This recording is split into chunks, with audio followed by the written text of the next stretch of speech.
Group 1 prelims పరీక్ష ఫలితాలు వెల్లడయ్యాయి. రాష్ట్ర వ్యాప్తంగా 3 లక్షల మంది పైచిలుకు అభ్యర్థులు ఈ పరీక్షకు హాజరవగా 31,382 మంది అభ్యర్థులు ఉత్తీర్ణులైనట్టు ఇప్పటికే టీజీపీఎస్సీ కూడా వెల్లడించింది. అయితే ఇద్దరు అభ్యర్థులు మాత్రం ఉత్తీర్ణులవడమే కాదు, ఒక ప్రత్యేక ఆకర్షణగా నిలిచారు. ఒకరు దాసరి రవికిరణ్, మరొకరు మైకేల్ ఎమాన్యుయల్ రాజ్. ప్రస్తుతం ఆ ఇద్దరు అభ్యర్థులు కూడా నాతో ఉన్నారు. వీళ్ళిద్దరూ కూడా ఈసారి గ్రూప్ 1 ప్రిలిమ్స్ క్వాలిఫై అవ్వడం అయితే జరిగింది. అయితే ప్రత్యేక ఆకర్షణకు నిలబడే కారణం ఏంటంటే వాళ్ళిద్దరు కూడా తండ్రి కొడుకులు కావడం. ప్రస్తుతం నాకు అందుబాటులో దాసరి రవికిరణ్, ఆయన తనయుడు మైకేల్ ఎమాన్యుయల్ రాజ్ ఇద్దరు కూడా మనం ఉన్నారు. సార్, సాధారణంగా మనం చిన్నప్పటి నుంచి ఒక తండ్రి తన తనయుడిని వేలుపెట్టి నడిపిస్తూ ఉంటాడు, సలహాలు ఇస్తుంటాడు, సూచనలు ఇస్తుంటాడు, మంచి చెడు నేర్పిస్తుంటాడు.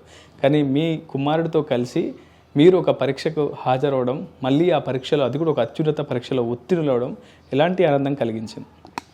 చాలా సంతోషంగా ఉంది సార్. మీరు ముందే చక్కటి విషయాలు చెప్పారు. నేను కూడా అదే చెబుదాం అనుకుంటున్నాను. ఒక పిల్లవాడు మనం పుట్టిన దగ్గర నుంచి కూడా మనం అతను తడుగుడు అడుగులు వేస్తూ ఉంటే చేయి పట్టుకొని నడిపిస్తూ ఉంటాం.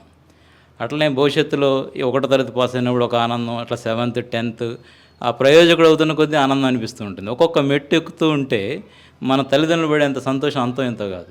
కాబట్టి ప్రతి సమయంలో కూడా వాళ్ళకి చేదోడుగా వాదోడుగా ఉండాలనేది నా ఆకాంక్ష. ఒక తల్లిదండ్రులు, ఏ తల్లిదండ్రి అయినా పిల్లవాడికి ఆ చివరి మెట్టు వరకు ఎక్కించగలిగితే అది వాళ్ళ తల్లిదండ్రులకి వాళ్ళ జన్మ సార్థకం అవుతుంది. అదేవిధంగా పిల్లలకు కూడా ఎంతో ఆనందపడుతూ ఉంటారు.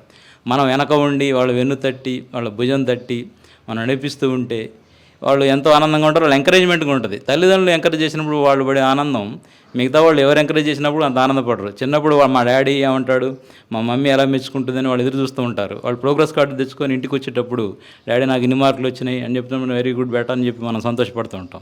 మీరు చెప్పినట్టు ఒక ప్రోగ్రెస్ రిపోర్ట్ తనయుడు తీసుకొచ్చినప్పుడు తండ్రికి ఆనందంగా ఉంటుంది. నిజంగా ఉత్తీర్ణుడైతే ఆనందమే వేరు.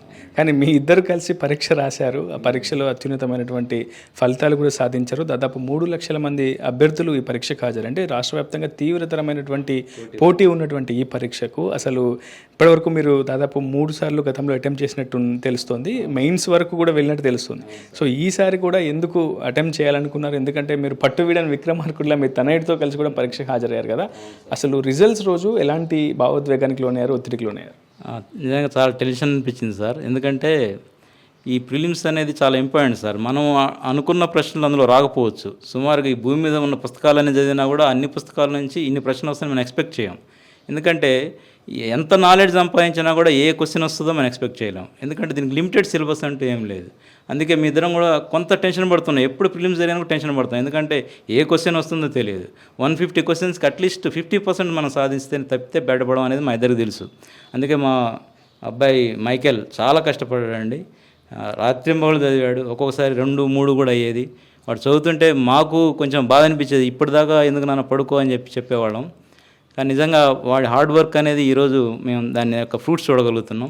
మీ వయసు 53 సంవత్సరాలు. ప్రస్తుతం ఉచ్చెల జాస్తిపల్లిలో మీరు ఒక ప్రభుత్వ ఉపాధ్యాయుడిగా ఇంగ్లీష్ టీచర్గా పనిచేస్తూ ఉన్నారు. సో ఇప్పుడున్న యువత నిజంగా పోటీని తట్టుకునేటువంటి పరిస్థితి కొన్ని చోట్ల లేదు. అయినప్పటికీ కొంత టెక్నాలజీ రూపంలో సాయం తీసుకుంటారు, వాళ్ళు డిజిటల్ సాంకేతికను అందిపుచ్చుకుంటారు. కానీ ఇప్పుడు మీరు పూర్తిగా ఒక అవుట్డేటెడ్ వ్యక్తినే చెప్పుకోవాలి. ఎందుకంటే గతంలో దాదాపు దశాబ్దాల క్రితం మీరు డిఎస్సి క్వాలిఫై అయ్యారు, ఎంఎస్సి బీఈడి చదివారు, అంతవరకు ఓకే. కానీ ప్రస్తుతం అప్డేటెడ్ వర్షన్స్కే ఎక్కువగా అవకాశాలు లభిస్తూ ఉంటాయి. అది విద్యలో అయినా ఏదైనా సదుపాయాలు, ఇప్పుడు డిజిటల్ సాంకేతికను యాప్స్లో కూడా ఇప్పటికి వాళ్ళకి ఆన్లైన్ క్లాసెస్ అందుబాటులో ఉన్నాయి. మీరు ఇంకా ఆ టెక్నాలజీని అందిపుచ్చుకోకుండా ఇంకా మాన్యువల్గానే పుస్తకాలపై ఎక్కువగా కుస్తీలు పడుతున్నటువంటి పరిస్థితి కనిపిస్తుంది. సో మీరు క్వాలిఫై అవ్వడం ఇక్కడ చాలా ఇంట్రెస్టింగ్ అనే చెప్పుకోవాలి.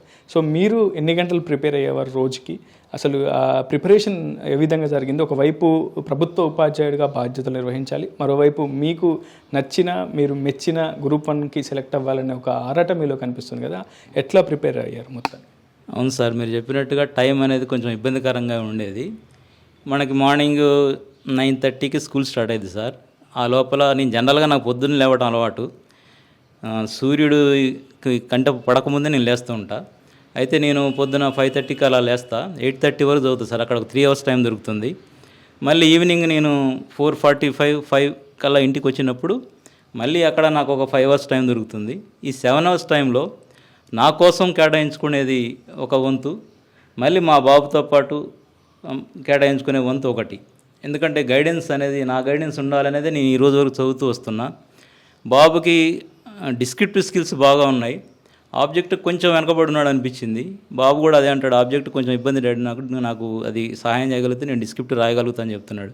కాబట్టి నేను ఆబ్జెక్టివ్లో బాబుకు సహాయం చేద్దానే ఉద్దేశంతో నేను చదువుకుంటూ ఎక్కడైనా ఏదైనా డౌట్ వచ్చినప్పుడు క్లారిఫై చేయడం కోసం, నా కోసం నేను చదువుకోవడం కాదు కానీ మా బాబు కోసం నేను కష్టపడుతూ ఉండేవాడిని. సరే, టైంని మాత్రం మేనేజ్ చేసుకోవడానికి కొంచెం ఇబ్బందికరంగా ఉన్నా ఈ సండేస్ కానీ ఎప్పుడైనా హాలిడేస్ కానీ, సమ్మర్ హాలిడేస్ మొన్న రీసెంట్గా సమ్మర్ హాలిడేస్ వచ్చాయి, ఉపయోగపడ్డాయి. సుమారుగా 45 days సమ్మర్ హాలిడేస్ వస్తాయి. పెద్దగా టీచర్లకు కూడా ఇది అడ్వాంటేజ్ అండి. ఎప్పుడైనా టీచర్కి దొరికే టైము మిగతా ఎంప్లాయీస్కి దొరకదు.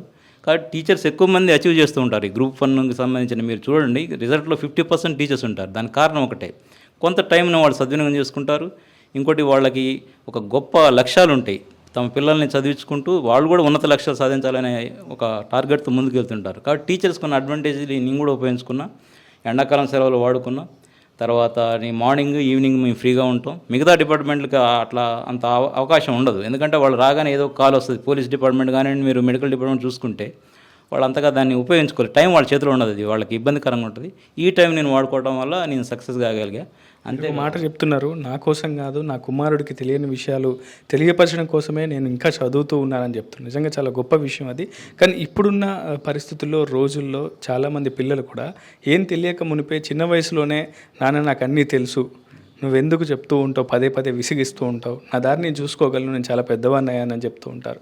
సో మీరేమో ఇంత వయసు వచ్చినా మీ బాబుకి వెన్నంటే ఉంటే సలహాలు సూచనలు ఇవ్వడం, గైడెన్స్ ఇవ్వడం, ఆయన చదువు కోసం, ఆయన గెలుపు కోసం మీరు కూడా మరింత పరితపిస్తూ ఉండడం ఎట్లా అనిపిస్తుంది? బయట ఉన్నటువంటి సమాజంలోని కొన్ని విభిన్నమైనటువంటి పరిస్థితులు చూసినప్పుడు ఒక తండ్రిగా మీకు ఎలాంటి అనుభూతి? మీరన్న చాలా వాస్తవం సార్. ఇప్పుడు పిల్లలు ఎలా ఉన్నారంటే, తల్లిదండ్రులకు ఏమి తెలియదు, మాకే అంత తెలుసు అని అనుకుంటున్నారు. కానీ తల్లిదండ్రులకు ఉన్న అనుభవ జ్ఞానం అనేది చాలా ఎక్కువ. ఇప్పుడు మా బాబు అట్లా కాదు, కానీ మా బాబుకి మీరు అన్నట్టుగా ఈ డిజిటల్ వరల్డ్ నాలెడ్జ్ చాలా ఉంది. ఆన్లైన్ కోచింగ్ తీసుకుంటున్నాడు. తర్వాత మా బాబు ప్రతి విషయాన్ని కూడా ఆన్లైన్కి సంబంధించిన వ్యవహారాలు మా బాబు నాకు చెప్తాడు. మామూలుగా ఈ పుస్తకాలకు సంబంధించిన నాలెడ్జ్ నేను మా బాబుతో పంచుకుంటా. ఈ విధంగా ఒకళ్ళకొకళ్ళం కోఆపరేట్ చేసుకుంటున్నాం. ఈ డిజిటల్ నాలెడ్జ్ని ఏమో నాకు పంచుతాడు, నేనేమో ఈ పుస్తకాలకు సంబంధించిన నాలెడ్జ్ నేను మా బాబు పంచుతాను. ఈ రోజుల్లో తల్లిదండ్రులకి ఏం జ్ఞానం తెలియదు అని పిల్లలు అనుకోవద్దు. వాళ్ళు ఎంతో జ్ఞాన సంపన్నులు. ముఖ్యంగా ఈ రోజుల్లో వాళ్ళని మీరు తక్కువ అండర్ ఎస్టిమేట్ ఎప్పుడు కూడా చేయొద్దు. ఎప్పుడు కూడా మిమ్మల్ని గమనిస్తూ ఉంటారు. నేను మా బాబు విషయానికి వస్తే, నేను మా బాబుతో ఎక్కువ సమయం గడపడం కోసం కూడా నేను చదువుకోను. ఒక రకంగా చెప్పాలంటే తల్లిదండ్రులు పిల్లలతో ఎక్కువ సమయం గడిపినప్పుడు వాళ్ళు ప్రయోజకులు అవుతారు. కాబట్టి ఈ యొక్క అవకాశాన్ని నేను ఎంచుకున్నా. ఎక్కువ సమయం గడపడానికి నా పిల్లలతో నేను ఎక్కువ సమయం గడపడానికి అవకాశం వచ్చింది. మా బాబే కాదు, మా పాప కూడా ఈ గ్రూప్ 1కి అటెంప్ట్ చేసింది. రీసెంట్గా డిగ్రీ కంప్లీట్ చేసింది. అయితే మా పాపతో కూడా నేను ఎక్కువ సమయం గడపడానికి నాకు ఇది ఒక మంచి అవకాశంగా భావించి, కుటుంబంగా ఎక్కువ సమయం గడపడానికి అవకాశం వచ్చిందని ఫీల్ అయ్యి, ఆ రకంగా 2 రకాలుగా ప్రయోజనాలు నాకు దీనివల్ల వచ్చినాయి. ఒకటి, పిల్లలకు నేర్పించుకుంటూ ఎక్కువ సమయం వాళ్ళతో గడపడానికి అవకాశం వచ్చిందని ఫీల్ అవుతున్నా. ఈ రకంగా నాకు చాలా సంతోషంగా ఉంది మా బాబుని చదివించడం వల్ల. మైకేల్తో కూడా మాట్లాడదాం. మైకేల్, సాధారణంగా మనం క్లాస్మేట్స్తో, స్నేహితులతో కలిసి పరీక్షకు హాజరవుతుంటాం. కానీ మీరు మీ తండ్రితో కలిసి గ్రూప్ 1 ప్రిలిమ్స్కి హాజరయ్యారు. ఎట్టకేలకు మీరు క్వాలిఫై కూడా అయ్యారు.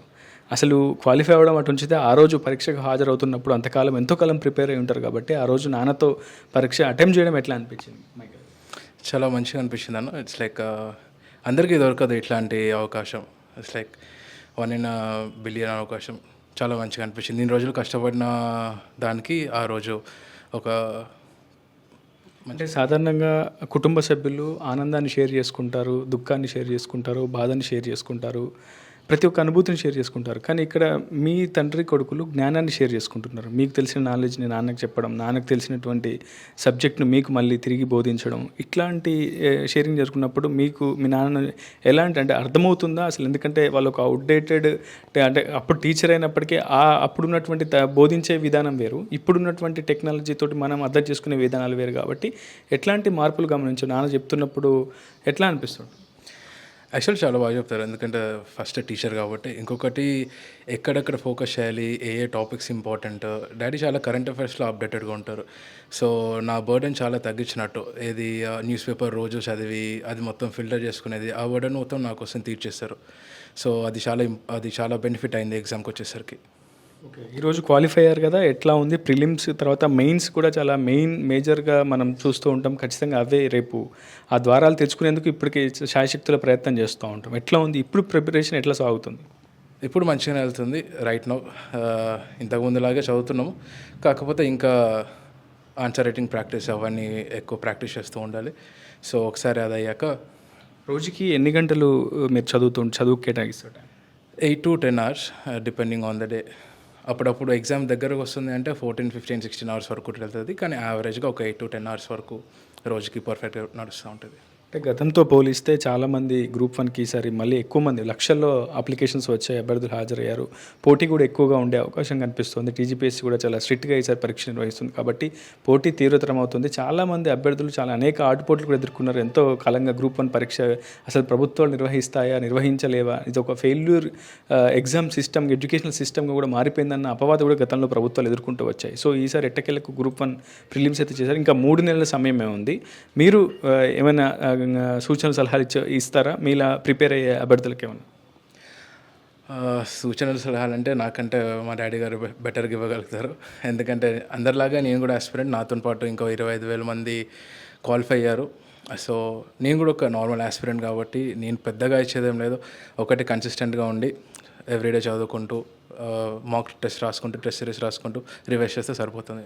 సాధారణంగా మీ వయసు ఉన్నటువంటి యువత ఎక్కువగా మొబైల్స్తో లేదంటే గేమ్స్ వైపు శ్రద్ధ చూపడం, లేదంటే ఇటు చెడు మార్గాల వైపు ఎక్కువగా దృష్టి సారిస్తున్నటువంటి పరిస్థితి ఎక్కువగా బయట కనిపిస్తోంది. సో ఎవరికైనా తమను నియంత్రించుకోవడం చాలా పెద్ద సమస్యగా ప్రస్తుతం మారిపోతుంది. మీరు మిమ్మల్ని ఎలా నియంత్రించుకుంటున్నారు? ఈ మొబైల్ ఎక్కువ టైం స్పెండ్ చేయకుండా, సోషల్ మీడియాలో యాక్టివ్గా ఉండకుండా, కేవలం ఒక రూమ్కే పరిమితం అయిపోయి పూర్తి స్థాయిలో ప్రిపరేషన్ వైపే మొగ్గు చూపుతున్నారు. దీనికి బలమైన కారణం ఏముందా? ఎలా మిమ్మల్ని మీరు నియంత్రించుకోగలుగుతున్నారు? స్టార్టింగ్లో కష్టంగానే ఉండేది. మొబైల్ యూజ్ చేస్తూ ఉండేవాడిని. ఆ తర్వాత ఫస్ట్ పక్క రూమ్లో పెట్టేసి నన్ను ఆ రూమ్లో లాక్ వేసుకొని చదువుకుంటుండు. అలా మెల్లమెల్లగా అలవాటు అయిపోయింది. అండ్ చదివేయడం తప్ప వేరే ఆప్షన్ లేదు. ఒక జాబ్ రావాలంటే కష్టపడాల్సిందే. సో డిస్ట్రాక్షన్స్ ఏమైనా ఉంటే వేరే దగ్గర పెట్టేసి మనం ఐసోలేట్ అయితే సో బుక్సే ఉంటాయి కాబట్టి వేరే ఆప్షన్ లేకుండా చదువుకుంటాం ఆటోమేటిక్గా. ఏదేమైనప్పటికీ క్రమశిక్షణ, పట్టుదల, తపన ఈ 3 ఉంటే ఎంతటి పరీక్షలో అయినా విజయం సాధిస్తామని నిరూపిస్తున్నారు తండ్రి కొడుకులు రవికిరణ్, మైకేల్. గ్రూప్ 1 ప్రిలిమ్స్ పరీక్షలో ఉత్తీర్ణత సాధించడమే కాదు, మెయిన్స్ కూడా తాము సంసిద్ధంగా ఉన్నామని చెప్తున్నారు. ఖచ్చితంగా క్రమశిక్షణ ఉంటే, పట్టుదల ఉంటే ఎంతటి పర్వతానైనా అధిరోహించవచ్చు అని వాళ్ళు నిరూపించి చూపిస్తున్నారు. ఖచ్చితంగా వాళ్ళిరువురు మెయిన్స్ పరీక్ష ఉత్తీర్ణులు అవ్వాలని ఖమ్మం జిల్లా ప్రజానికం అంతా కూడా కోరుకుంటుంది. అసలైన తొలి వెలుగు. ఫాలో వాట్సాప్ @తొలి వెలుగు official.